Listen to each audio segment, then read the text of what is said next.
오늘 우리가 함께 하실 말씀은 누가복음 말씀입니다. 누가복음 18장 1절로부터 8절까지 말씀, 우리 한 절씩 교독하도록 하겠습니다. 18장 1절로부터 8절까지 말씀, 제가 먼저 1절 말씀을 읽도록 하겠습니다. 항상 기도하고 낭망치 말아야 될 것을 저희에게 비유로 하여 가라사대 어떤 도시에 하나님을 두려워 아니하고 사람을 무시하는 한 재판관이 있는데 그 도시에 한 과부가 있어 자주 그에게 가서 내 원수에 대한 나의 원한을 풀어주소서 하되 그가 얼마 동안 듣지 아니하다가 후에 속으로 생각하되 내가 하나님을 두려워 아니하고 사람을 무시하나 이 과부가 나를 번거롭게 하니 내가 그 원한을 풀어주리라. 그렇지 않으면 늘 와서 나를 괴롭게 하리라 하였느니라. 주께서 또 가라사대 불의한 재판관의 말하는 것을 들으라. 하물며 하나님께서 그 밤낮 부르짖는 택하신 자들의 원한을 풀어주지 아니하시겠느냐? 저희에게 오래 참으시겠느냐? 내가 너희에게 이르노니 속히 그 원한을 풀어주시리라. 그러나 인자가 올 때에 세상에서 믿음을 보겠느냐 하시니라. 아멘. 네, 우리 양재일교회 예배 가운데 나오신 우리 성도 여러분들 예수 이름으로 환영합니다. 우리 옆에 계신 분들과 서로 인사 나눠주시기 바랍니다. 오늘도 우리 예배 가운데 큰 은혜 받읍시다. 우리 전후에 좌우에 계신 분들과 인사 나눠주시기 바랍니다. 마태복음에 보면 예수님께서 물 위를 걸으시는 그런 장면이 나옵니다. 사복음서에 모두 다 기록된 사건인데요. 물론 물 위를 걸으신 사건이 사복음서에 기록됐다는 것이 아니라 이제 오병이어의 이적, 우리 다 잘 아시죠? 보리떡 5개와 물고기 2마리를 가지고 5,000명을 먹이신 사건이 다 사복음서에 기록되어 있습니다. 그런데 그 오병이어의 이적 이후에 예수님께서 제자들을 먼저 이렇게 보내시는, 배를 태워가지고 보내시는 그런 장면이 나옵니다. 그래서 제자들이 배를 타고 이제 그 갈릴리 호수를 이렇게 여행하게 되었습니다. 근데 얼마쯤 여행했는지 잘 모르겠지만 풍랑을 만나게 돼요. 풍랑을 만나게 돼가지고 정말 고생을 하게 됩니다. 예수님께서 그것을 아시고서 나중에 그 제자들에게 이렇게 가십니다. 근데 제자들은 배를 타고 갔고, 그럼 예수님은 어떻게 가셨을까요? 물 위를 걸어서 가셨어요. 물 위를 걸어서 이렇게 가십니다. 근데 그때가 새벽쯤 되었다라고 이렇게 성경에서 기록하고 있습니다. 제자들이 고생하다가 정말 물 위를 걸어오시는 예수님을 보고 우리 같았으면 어떻게 했어요? 예수님이 오신다. 이제 모든 일이 다 해결되었다. 반가워할 것 같지만 그렇지 않고 어떻게 했냐면 유령이다 라고 이렇게 소리를 질렀습니다. 그리고 그동안의 고생을 모두 다 잊어버리고 두려워서 덜덜덜 떨기 시작했습니다. 그러자 예수님께서 뭐라고 말씀하시냐면 나다, 무서워하지 말아라 라고 이렇게 이야기를 하시는 것입니다. 그러면 이 상황이 어떤 상황이에요? 예수님은 아직 물 위에 서 계시고 제자들은 배에 있는 상황 아니겠어요? 얼른 예수님을 배로 모셔드려야 되는데 이때 또 베드로가 뭐라고 얘기하냐면 예수님, 만약 예수님이시면 나를 명하여서 예수님에게 물 위를 걸어오라고 명령을 해 주십시오 라고 이렇게 이야기를 하는 거예요. 참 이렇게 뜬금없죠. 근데 이게 너무나 재밌게도 이게 또 마태복음에만 기록이 되어 있습니다. 그러니까 예수님께서 뭐라고 말씀하시냐면 와라 그럼 이렇게 얘기를 하세요. 그러니까 이제 베드로가 배에서 내려가지고 물 위를 걸어가게 됩니다. 근데 물 위를 걸어가게 되는데 그 상황이 그렇다고 해가지고 바람과 파도가 잔잔해진 그런 상황은 아니었어요. 여전히 이제 바람이 이렇게 세게 불고 파도가 막 치고 그렇게 되었습니다. 그러니까 갑자기 베드로가 어떤 생각이 드냐면 무서워졌어요. 무서워지니까 어떻게 되냐면 다시 이렇게 막 물에 가라앉게 되었습니다. 그러니까 예수님께 또 다시 얘기하는 거죠. 살려주세요. 이렇게 얘기를 합니다. 그러니까 또 예수님께서는 또 살려주세요. 손을 붙잡아서 물에서 건져내 주시면서 뭐라고 말씀하시냐면 믿음이 적은 자여 왜 의심하느냐 이렇게 말씀을 하십니다. 결국 베드로가 물 위를 걷긴 걸었죠. 성공은 했어요. 성공은 했지만 물 위를 걷다가 이렇게 빠지게 됩니다. 그것을 무엇이라고 얘기하냐면 바로 믿음의 일이다 라고 이렇게 말씀을 해주고 계세요. 성경에 보면 많은 일들이 다 믿음에 관한 일들인 것을 볼 수 있습니다. 병자를 고치실 때에도 예수님께서 항상 그 믿음을 보시고 고치셨다라고 하는 구절이 굉장히 많이 나와 있어요. 귀신이 떠나가는 것도 믿음이 관련된 일입니다. 어떤 사람이 귀신 들린 사람을 제자들에게 데려왔어요. 기도해 달라고 데리고 왔습니다. 근데 제자들이 열심히 기도했는데 귀신이 떠나가지 않았어요. 예. 그러니까 나중에 예수님께서 귀신을 쫓아주셨거든요. 그리고 나서 뭐라고 얘기했냐면 이것은 믿음에 관한 문제다. 믿음이 적은 자들아, 예, 이렇게 말씀하시는 것을 볼 수 있습니다. 믿음에 대한 이야기는 성경 곳곳에서 볼 수 있게 되죠.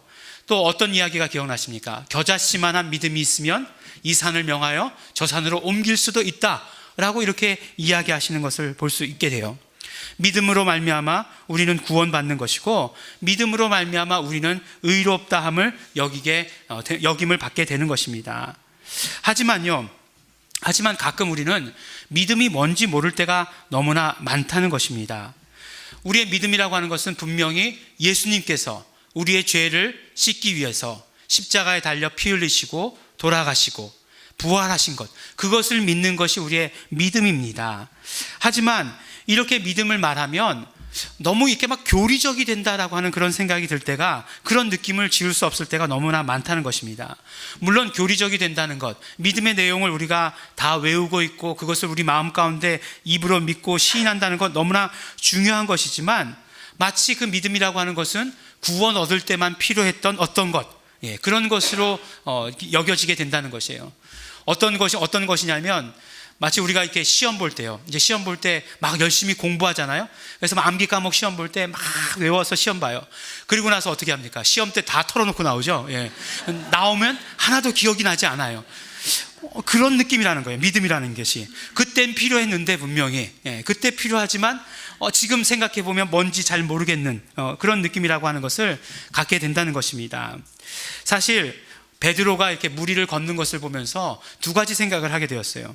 첫 번째는 왜 굳이 무리를 걷겠다고 했을까 하는 것. 그건 아직도 궁금증이 풀리지 않았어요. 왜 굳이 무리를 걷겠다고 했을까 하는 것이고, 또 다른 한 가지는 뭐냐면, 그렇다면 나도 지금의 삶이 무리를 걷는 삶이 아닐까라고 하는 그런 생각을 해보게 되었습니다. 예레미야서를 보면 하나님께서 예레미야 선지자에게 이렇게 말씀하시는 구절이 있습니다. 이 표준 세번역의 번역을 가지고 여러분들께 읽어드릴게요.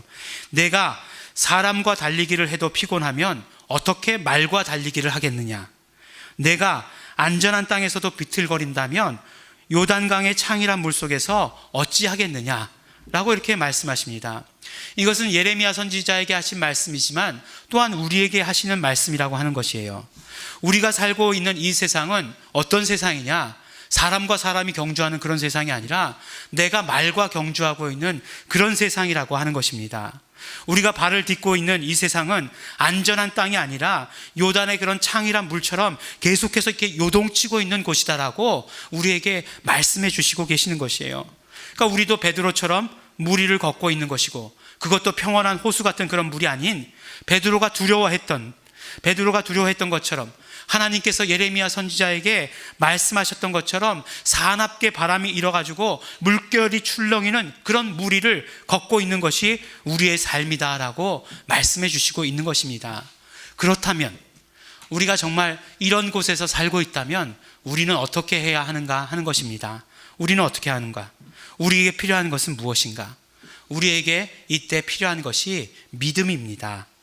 바로 믿음이라고 하는 것이 필요한 것이고, 이 믿음은 정말 그 풍랑이는 그런 그 물 위를 걸어갈 때 우리가 가져야 되는 것이라고 하는 것이고, 지금 우리가 그런 무리를 걷고 있다라고 한다면 지금 우리에게 꼭 필요한 것은 믿음이다라고 말씀해 주시는 것입니다. 그렇다면 오늘의 비유의 말씀은 그러한 믿음에 대해서 어떻게 우리에게 들려주고 계시는가, 우리 함께 살펴보도록 하겠습니다. 오늘 말씀 첫 번째 구절을 보니까 항상 기도하고 낭망치 말아야 될 것을 저희에게 비유로 하여 가라사대 라고 이렇게 말씀하고 계십니다. 그러니까 오늘 비유의 말씀은 뭐에 대한 비유일까요? 기도에 대한 비유겠죠. 당연히 기도에 대한 비유라고 이렇게 처음에 말씀하고 계시잖아요. 기도에 대한 비유예요. 근데 우리가 지금 이 비유의 말씀을 계속해서 이렇게 살펴보고 있는데, 이 비유의 말씀이 바로 예수님께서 갈릴리 지역을 떠나셔서 예루살렘으로 들어가시기 전에 그 여정 가운데서 하신 말씀이다라고 제가 여러 번 이렇게 말씀을 드렸습니다. 근데 그 여정 가운데서 뭐 어떤 그 가르침이나 교훈으로 말씀하시지 않으시고 이렇게 비유의 이야기로 여러 가지 비유를 드셨다라고 한다는 것입니다. 근데 참 저에게 있어서도 굉장히 이게 흥미로웠어요. 왜냐하면 비유의 말씀이 있는데 마태복음, 마가복음, 누가복음 이게 다 함께 나온 비유가 아니라 누가복음에만 나오는 그 비유가 있다는 것이 굉장히 흥미로웠습니다. 그리고 또한 예수님께서 그 길 가시는 여정 가운데 말씀하신 것이기 때문에 우리의 또 삶을, 우리의 인생을 어떤 여정이라고 이야기했을 때 그 가운데에서 들려주시는 메시지라고 생각해서 이것이 너무나 흥미롭고 재미있게 느껴졌습니다. 근데 알고 봤더니 다른 목사님들은 잘 설교하지 않는다는 거예요, 이 비유의 말씀을. 여러분들 그 불의한 재판관의 비유 혹시 설교 들어보신 적 있습니까? 저도 하고서 깜짝 놀랐어요. 내용 자체는 어렵지 않지만 그 굉장히 어렵더라고요. 부자와 나사로의 이야기. 옛날에 들을 때는 참 재미있는 이야기였는데 제가 설교하려니까 뭘 해야 되는지 모르는 그런 이야기들이었습니다. 하지만 예수님께서는 그 비유의 말씀을 통해서 우리에게 회개에 대해서 들려주시기도 하시고 우리에게 정말 잃어버린 아들을 찾는 아버지의 그 마음이 어떤가 하는 것을 아주 자세하게 구체적으로 말씀해 주시기도 하셨습니다. 그리고 기도에 대해서도 기도는 어떻게 하는 것이다 라고 우리에게 비유의 말씀을 해 주시기도 하셨어요. 근데 재밌게도 오늘 그 기도에 대한 비유는요, 첫 번째로 말씀하시는 것이 아니라는 것이에요. 그러니까 그 길 가시는 여정 가운데 들려주신 비유 가운데 기도에 대한 말씀을 이미 해주셨어요. 근데 또 우리에게 기도에 대한 비유를 들려주시는 것입니다. 첫 번째 비유로 들려주신 그 기도에 대한 비유가 어떤 비유였죠? 기억나지 않으시죠? 너무 감사합니다. 왜냐하면 기억나지 않으셔야 제가 또 이렇게 다시 설명할 수 있는 거잖아요. 다 기억나는데 다시 설명하면 말하는 사람도 힘들고 듣는 사람도 힘들고 그렇죠. 첫 번째 비유로 들려주신 그 기도에 대한 비유는 무엇이었냐면 제자들이 예수님께 와서 기도를 가르쳐 달라고 요청할 때였어요. 그렇죠. 그래서 예수님께서 제자들에게 주기도문을 가르쳐 주십니다. 그리고 나서 기도에 대한 비유를 들려주시죠. 어떤 비유인지 이제 어렴풋이 기억이 나시죠?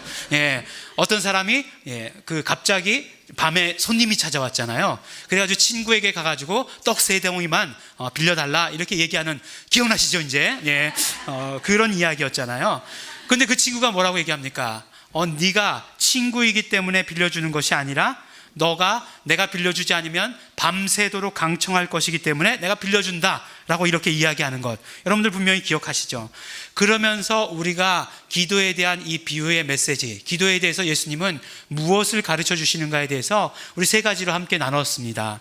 첫 번째가 가르쳐 주셨던 것은 무엇이었냐면, 첫 번째 가르쳐 주셨던 것은 기도라는 것은 관계에 대한 이야기다라고 하는 것을 우리에게 말씀해 주신 것이에요.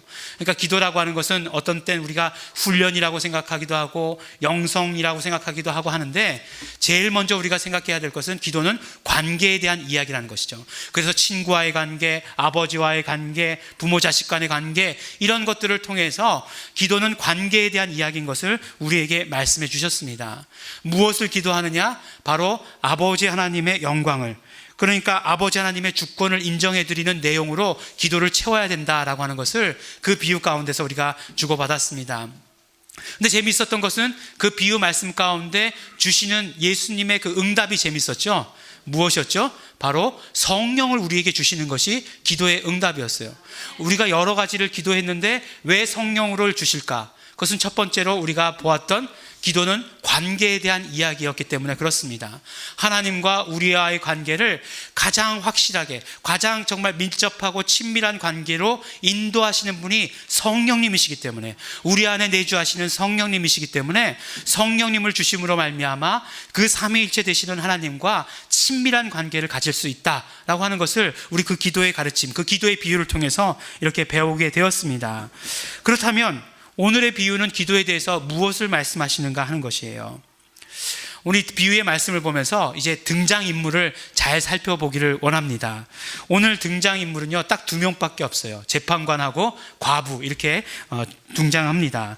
어떤 재판관, 어떤 과부. 그런데 이 둘이 어디 살았죠? 어떤 도시에 살았습니다. 재밌죠? 너무너무 감사해요. 이런 어떤 얘기만 가지고도 재밌어 하시고 이런 게 참 감사합니다. 근데 예수님께서는 그 비유의 이야기를 들려주시면서 이렇게 간단한 구조지만 그 사람의 캐릭터에 대해서 굉장히 이렇게 재미있게 설정을 해주세요. 그러니까 이 재판관의 캐릭터는 어떤 캐릭터였냐면, 지금 사법고시 패스해서 재판관 된 사람처럼 그렇게 모범적이고 뭐 그런 사람이 아니라 하나님을 두려워하지 않고 사람을 존엄하게 여기지 않는 그런 사람의 캐릭터로 이렇게 그리게 됩니다. 근데 이 재판관에게 맨날 나오는 사람이 누구죠? 과부가 있어요. 과부가 있는데 날마다 와서 민원을 넣는 거예요. 나는 날마다 민원을 넣습니다. 내 원수에게서 내 정당한 권리를 좀 찾아주십시오 라고 이렇게 계속 민원을 넣는 거예요. 한동안 재판관은 말을 듣지 않습니다. 그냥 무시해버리죠. 늘 그랬던 것처럼. 그러다가 이제 이 과부가 이제 민원만 넣어서 안 되니까 골목에서 기다리고 있는 거예요. 재판관 지나가기를. 그래서 지나가면은 가가지고 붙들고 뭐라고 얘기합니까? 네, 정말 것들 좀 들어주십시오. 내가 지금 민원 넣은 거, 내 억울한 사정을 좀 들어주십시오. 막 이제 붙잡고까지 얘기를 하는 거예요.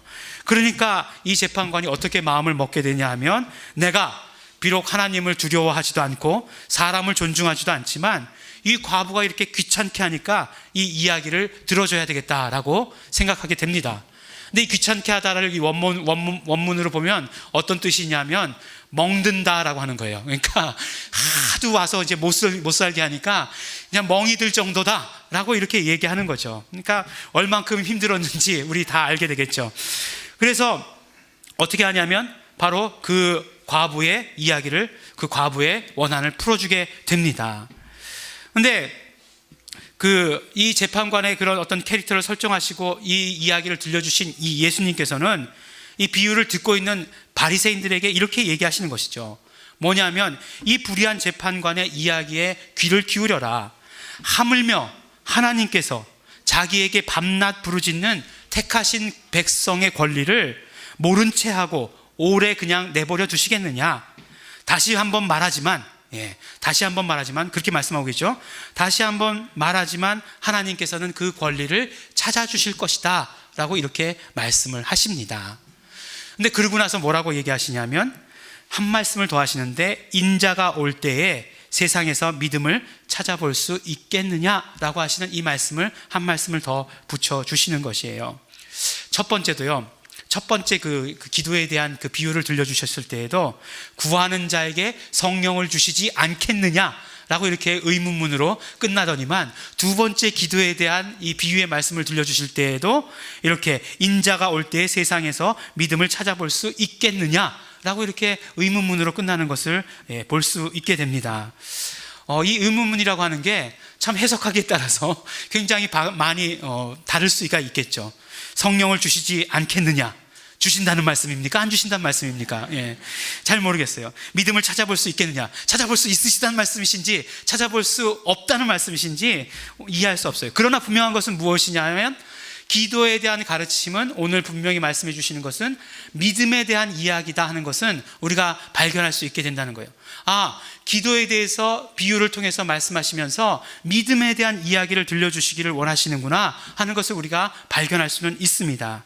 그래서 오늘 말씀을 통해서 정말 오늘 말씀은 기도에 대한 말씀이고, 또한 오늘 말씀은 믿음에 대해서 메시지를 주시는 것이라 하는 것을 우리가 알 수 있게 됩니다.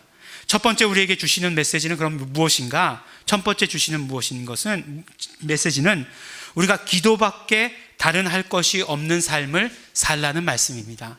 기도밖에 다른 할 것이 없는 삶. 이제 비유를 볼 때 그 캐릭터가 중요하다는 것은 이제 알게 됐어요. 하도 보다 보니까 이제 그 예수님께서 말하실 때 그 캐릭터를 설정하시는 것이 괜히 설정하시는 것이 아니에요. 그래서 보니까 뭐 부자도 나오기도 하고, 또 예수님께서 직접 이름 불러 주신 나사로도 있기도 하고, 또 청지기도 있고, 또 농부도 있고, 많은 사람들, 또 특별한 직업과 이런 신분을 가진 사람들이 많이 나옵니다. 이 재판관, 불의한 재판관은 이런 캐릭터죠. 그러니까 뭐냐면은 예전에 그 아들이 떡을 달라 하면 누가 돌을 주며, 딸이 생선을 달라 하면 누가 뱀을 줄 사람이 있겠는가, 이렇게 말씀하시잖아요.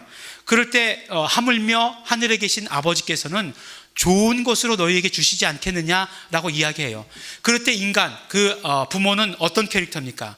하나님과 대비하기 위해서, 하나님과 그 대비를 극렬하게 하기 위해서 내세운 그런 캐릭터라는 거예요. 그러니까 불의한 그 재판관은 이런 캐릭터죠. 그러니까 하나님께서 얼른 응답해 주시는, 불의한 재판관은 얼른 응답해 주시지 않았지만 그와 대비해서, 그에 반해서 하나님께서는 우리의 모든 기도를 빨리 응답해 주실 것이다 라고 하는 그런 어떤 극한의 대비를 이루기 위해서 내세운 캐릭터가 바로 불의한 재판관입니다. 그러면 왜 예수님께서는 또 과부를 택하셨을까 하는 거예요. 왜 과부를 택하셨을까?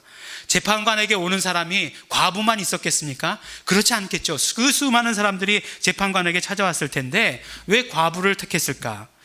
그 당시의 과부는요, 사회 경제적으로 아주 고립된 사람을 의미하는 것이었어요. 사회적으로 소외되고 경제적으로 가난한 사람의 대표가 바로 과부였습니다. 그런데 이 과부가 억울한 일을 당하게 되었어요. 그렇다라고 한다면 이 과부가 할 수 있는 유일한 일이 무엇이었냐면 재판관에게 나아가서 자기의 억울한 일을 말하고 자기의 억울한 일을 풀어달라고 하는 것밖에 없었다라고 한다는 것입니다. 그에게 어떤 물질이 있어가지고 그 물질을 사용해서 이 억울한 일을 풀어볼 수 있는 그런 것이 도저히 안 되었어요. 그에게 아는 사람이 많아가지고 아는 사람에게 부탁해가지고 이 억울한 일을 풀어달라고 할 수 있는 그런 여건이 안 되었다는 거예요. 과부라는 것은 그렇단 말입니다. 정말 그가 할 수 있는 유일한 일은 무엇이었냐면 재판관에게 나가서 내 억울한 일을 풀어주십시오라고 하는 그것밖에 없었다는 것입니다.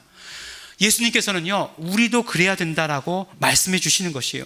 기도밖에 다른 할 것이 없는 그런 삶을 살아야 된다라고 말씀해 주시는 것이에요. 정말 말 그대로 기도하는 것밖에 다른 할 것이 없는 그런 삶을 살아야 된다라고 말씀하십니다.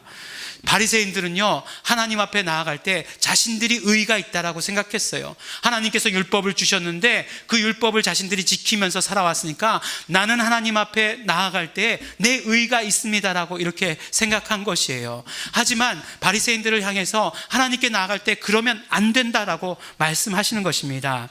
예수님께서는 기도라고 하는 것은, 우리의 믿음이라고 하는 것은 정말 하나님 앞에 나는 아무것도 없습니다, 하나님 앞에 나는 아무것도 아닌 존재입니다 라고 고백하는 것이, 그것이 우리의 기도이고 그것이 우리의 믿음이다라고 말씀해 주시는 것이에요.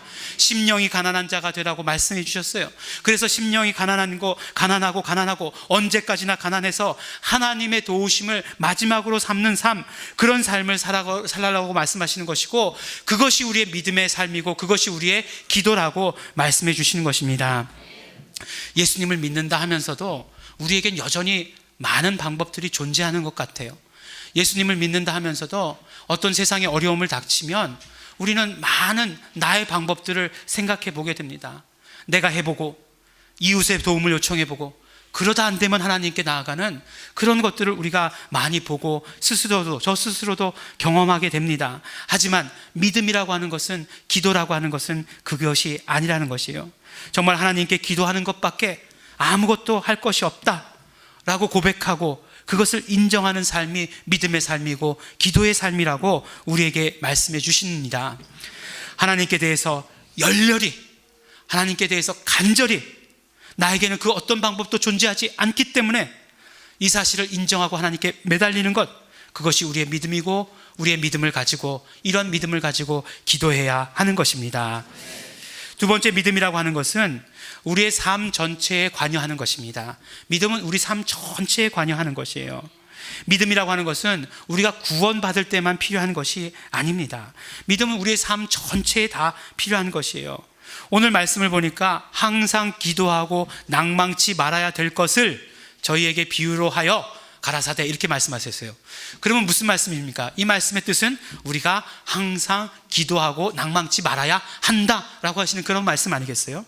예수님만 이렇게 말씀하셨습니까? 예수님의 말씀을 들었던 사도 바울도 이렇게 비슷하게 얘기했죠. 항상 기뻐하라, 쉬지 말고 기도하라. 쉬지 말고 기도하는 것하고 항상 기도하는 것하고 뭐가 다를까요? 네, 같은 말씀이겠죠. 같은 말씀을 우리에게 해주신 것이에요. 그런데 기도하라고 하는 것을 우리가 들으면, 또 항상 기도하라는 말씀을 들으면 우리에게 여간 부담이 되는 게 아니에요. 어떻게 항상 기도하지? 예? 어떻게 24시간 깨어서 기도하지? 예, 이거 부담이 됩니다.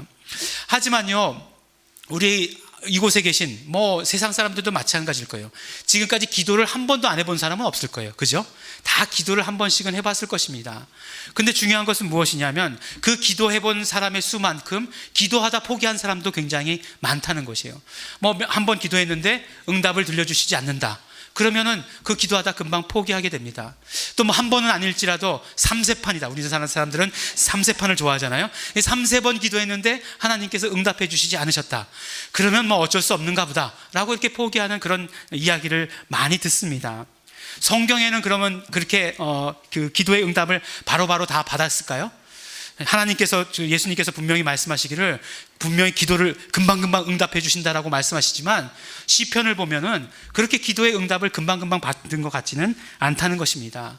시편 기자들이 뭐라고 얘기합니까? 하나님 언제까지입니까? 이런 구절들 많이 나오잖아요. 하나님 왜 어려울 때는 멀리 계십니까? 이런 구절들 나와요 시편에. 또 더 심한 구절 뭐죠? 하나님 어찌하여 나를 버리십니까? 예수님께서도 인용하신 그 구절이지만 이런 구절들이 많이 나온다는 거예요. 그렇지만 이 시편의 기자들이 기도에 대해서 우리에게 가르쳐 주는 것은 무엇이냐면 그렇게 정말 우리가 기도의 응답이 되지 않을 때, 우리가 정말 너무나 오래 기다려야 될 때 낙심한 것처럼 보이지만 그러나 이 시편 기자들은 기도를 계속해서 한다는 사실이에요. 지금 당장의 응답이 없다 할지라도 끝까지 기도했다 하는 그런 사실입니다. 그래서 어떤 분이 그렇게 얘기하더라고요. 응답받지 못하는 기도는 없다는 거예요. 왜 응답받지 못하는 기도는 없냐? 응답받을 때까지 기도하는 것이기 때문에 그렇다. 말장난인 것 같지만 실제로 그렇다는 거예요. 우리가 정말 응답받을 때까지 기도해야 하는 것입니다. 계속해서 기도하면서 낙심하지 않는 것이 믿음입니다. 이것은 무엇이냐면 우리가 기도하다 낙심하지 않는 것은 하나님을 하나님으로 인정해드리는 행위예요. 하나님은 내가 원하는 대로 다 응답해 주실 수 있는 그런 분이십니다. 그렇지만 하나님께서 응답해 주시지 않는다라고 한다면 그것은 분명히 하나님 사이즈의 일을 우리에게 이루시고자 계획하시는 것이고 가장 좋은 시간, 가장 좋은 때에 우리에게 그것을 주시고자 하시는 하나님의 의도와 계획인 것을 우리가 믿어야 되는 것이에요. 그것을 인정해 드려야 되는 것이에요. 하나님이 그러신 분이시다 하는 것을 인정해 드려야 하는 것입니다. 하나님께서 이스라엘 백성들을 40년 동안 뺑글뺑글 돌리셨어요. 지금 여러분들 그 지도를 이렇게 한번 펴놓고 보십시오. 그 지도를 펴놓고 보면 이렇게 먼 장소도 아니에요. 아시아까지 왔다가 저 아프리카까지 갔다가 그런 장소가 아니에요. 그냥 반도에서, 조그만한 반도에서 거기서 뺑글뺑글 돌게 하셨다는 거예요. 왜요? 이렇게 직전으로 가면 며칠이면 갈 수 있는 곳을, 하나님의 의도가 분명히 있었다는 사실입니다. 우리의 삶 가운데서도 보면 이렇게 가면 금방 갈 수 있는 것 같아요. 아니 하나님 이렇게 가면 금방 갈 수 있는 일을 왜 그렇게 뺑글뺑글 돌리십니까? 라고 말하지만 그러나 그 가운데에서 분명한 하나님의 의도가 있다라고 하는 것을 우리가 알아야 됩니다. 분명한 것은 무엇이냐면 하나님께서 우리가 원하는 대로 기도하는 것을 응답해 주실 수도 있어요. 그러면 우리가 원하는 그대로 응답해 주시는 것이 좋을까요? 아니면 하나님께서 하시는 뜻대로 하나님의 시야를 보시고 하나님의 그 뜻대로 이루어 주시는 그 응답이 더 좋은 것일까요? 이게 더 좋은 것 같죠? 이거는 우리 가만히 보면 우리 여러분들 자녀와 손자들이 2살, 3살 그때 되면 어떻게 됩니까? 마트 데리고 가서 장난감 가게 앞에 가면은 무조건 짚죠. 무조건 짚고 뗐어요. 이거 사달라고 이야기합니다. 집에 이런 거 없다는 거예요. 집에 이런 거 없기 때문에 이런 거 꼭 사가지고 가야 된다라고 얘기하는 거죠. 그러나 부모의 심정은 뭐예요? 너 어린이날 내가 자전거를 사주기 위해서 지금 돈을 모으고 있다, 이런 거 아니겠어요? 물론 하나님께서 그러시다는 얘기는 아니지만 하나님께서는 더 좋은 것을 우리에게 예비해 주시고자 지금도 준비하고 계시다는 것이에요. 그렇다면 우리가 기도한다는 것이 무엇인가? 그 하나님을 인정해 드리는 것, 그 하나님을 우리가 믿는 것, 그것이 바로 우리에게 있어서 기도다라고 이렇게 말씀해 주시는 것이에요. 그러니까 우리가 기도하다가 낙심하지 말아야 합니다. 기도하다가 포기하지도 말아야 됩니다. 이것이 바로 하나님을 인정해 드리는 것이고 이것이 바로 우리의 기도이고 이것이 바로 우리의 믿음이 되어야 된다라고 말씀해 주시는 것입니다. 이러한 우리의 믿음은 우리 삶의, 우리 전 삶의 영역 가운데 필요한 것이다라고 또한 우리에게 말씀해 주십니다. 첫 번째 그 말씀하셨던 기도의 비유는 제자들에게 말씀하신 그 비유였어요.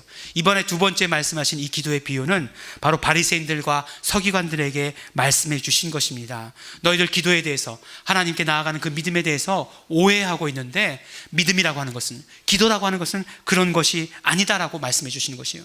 너희들이 정말 하나님 앞에 나아가면서 율법 때문에 무엇인가를 가지고 있고 무엇인가 하나님 앞에 나아갈 때 당당하다라고 생각하고 있는데 너희들 오해하는 것이다, 착각하고 있는 것이다 라고 말씀해 주고 계시는 것입니다. 정말로 우리가 하나님 앞에 나아갈 때, 우리가 정말 기도하는 것, 우리의 믿음이라고 하는 것은 하나님 앞에 언제나 나는 아무것도 아닌 존재입니다 라고 하는 것을 고백하고 나아가는 것, 그것이 우리의 믿음이고 그것이 우리의 기도가 되는 것입니다. 또한 우리의 이 믿음과 우리의 기도는 우리 삶 가운데, 우리 삶의 전 영역 가운데 사용해야 한다라고 말씀하시는 것입니다. 하나님이 응답하시지 않는 것 같은 그 답답함 가운데서도 하나님을 신뢰하고 하나님을 인정하는 것이 기도고 믿음이다 라고 말씀하고 계시는 것이에요. 예수님께서는 예수님 다시 오실 때에 이러한 믿음을, 이렇게 믿음을 가지고 기도하는 너희들을 기대하신다라고 마지막에 말씀을 해주시는 것이에요. 인자가 올 때에 세상에서 믿음을 보겠느냐, 정말 이러한 믿음을 내가 기대한다라고 우리에게 말씀해 주십니다. 우리는 그렇다면 어떻게 해야 되겠습니까? 오직 예수님밖에 없습니다. 예수님의 공로만을 의지합니다.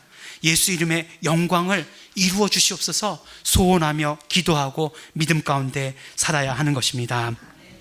사랑하는 양재일교회 성도 여러분, 기도는요, 아무리 여러 번 얘기했어도 하는 겁니다. 계속, 항상 쉬지 말고, 나의 느낌이 응답이 있고 없고를 떠나서 하는 것입니다. 기도는 믿음입니다. 우리의 전 삶을 덮는 것이 정말 우리의 기도가 되어야 하는 것입니다. 예수님 다시 오시는 그날까지 이 믿음을 간직하면서 우리는 계속해서 그 믿음을 가지고 나아가야 되는 것입니다. 늘 항상 계속해서 기도하시는 우리 성도 여러분이 되시기를 예수 이름으로 축원합니다. 우리 함께 기도하시겠습니다. 우리 이 시간 기도하실 때 우리 감사하시면서 또한 결단하시면서 들으신 말씀 가지고 우리 기도하게 되기를 원합니다. 예수님의 공로를 의지해서 살아갈 수 있다는 것 너무나 감사하고 고맙습니다. 우리의 믿음이 언제나 예수님의 공로를 의지하는 믿음이 되게 하여 주시옵소서. 우리의 믿음이 하나님께서 모든 일을 하시며 할 수 있는 분이신 것을 믿고 의지하며 기도하게 되기를 원합니다. 또한 우리의 삶이 언제나 기도밖에 할 것이 없는 정말 기도하는 삶이 되게 하여 주시옵소서. 우리 감사하시면서 소원하시면서 결단하시면서 우리 들으신 말씀 가지고 기도하시겠습니다.